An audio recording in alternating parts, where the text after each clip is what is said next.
She wanted justice 7 years ago and never got it. And here we are today, worse off than we were back then. And I know it's directly related to the trauma she suffered at Cumberland Hospital. This Connecticut mom is speaking to CBS 6 about her daughter, one of 20 former patients who have filed a $127 million lawsuit against the Cumberland Hospital for Children and Adolescents in New Kent County and the company that owns it, UHS. The crux of this lawsuit is an abuse of power. It's an abuse of position, it's an abuse of your medical license, and it's an abuse of children, both physical and sexual. And that starts at the top. Attorneys say that would be the hospital's former medical director, who 12 of the plaintiffs are accusing of sexual assault.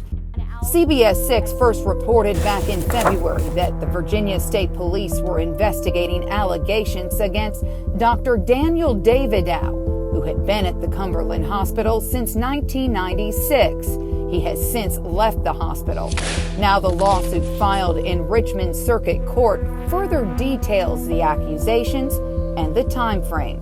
We have allegations in our complaint that go as far back as 2008. The accusers are all former female patients, some as young as 12 when they allege the abuse happened. Each one tells a similar story, claiming that Davidow would take them to a private room and tell them he was going to check for their femoral pulse, which is located on the inside of the thigh.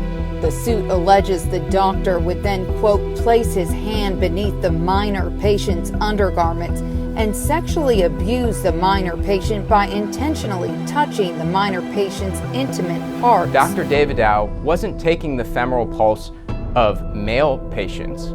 He wasn't taking the femoral pulse of patients when their parents were in the room. He was only taking the femoral pulse of patients when they were alone, when they didn't have somebody there to speak for them, and when they were the most vulnerable. Some of the plaintiffs allege they were abused multiple times, with one patient claiming Davidow also struck her with a belt if she would not behave. The suit states multiple patients reported the alleged abuse to nurses, therapists, and other staff members. So, quote, the defendants knew or should have known defendant Davidow was sexually abusing female patients on a week-to-week basis, but did not report the sexual abuse to the appropriate authorities on every occasion. We hope the message is not to turn a blind eye. We hope the message is where there's smoke, there's fire. And if there are children crying out for help repeatedly over years, maybe we should band together to do something about it. As he says, should have happened for the patient with the initials MJM, who was under Davidow's care in 2012. Her mother says she was admitted to Cumberland Hospital at 13 years old for an eating disorder and suicidal behavior, and discharged a broken child. He checked her pulse in her private area, is what she had told us. As a parent, hearing those words from your daughter about someone you trusted, try to describe what that feels like. It's pretty gut-wrenching because I didn't send her down there for that. I sent her down there to get help.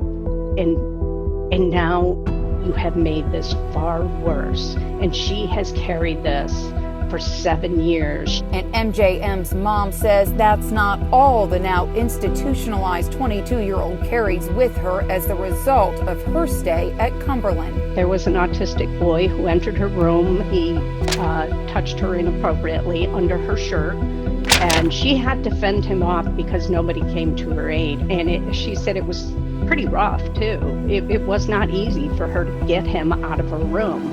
And when she complained to them, nothing happened.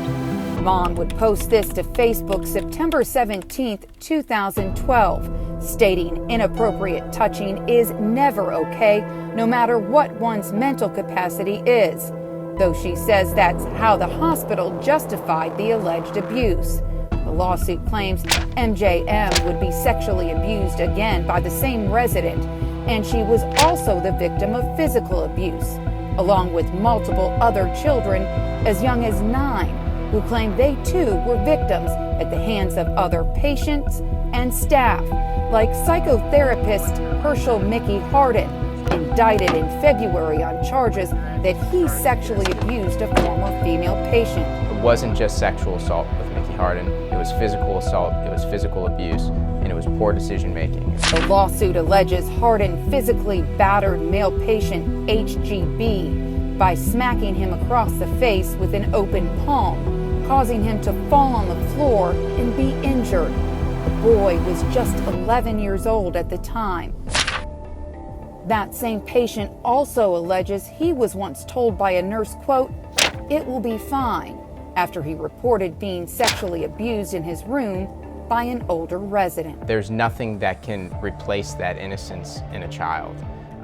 But ultimately, if we're hoping for change, if we're hoping for companies like UHS and for Cumberland to actually make decisions that are better for the children in their care, we have to make it hurt where it matters to them most. What you took away from these kids and what you did to the families is irreplaceable. There's no amount of money that can give us our life back, give us our daughter back. It's comparable to death for so many parents. And we know that's final.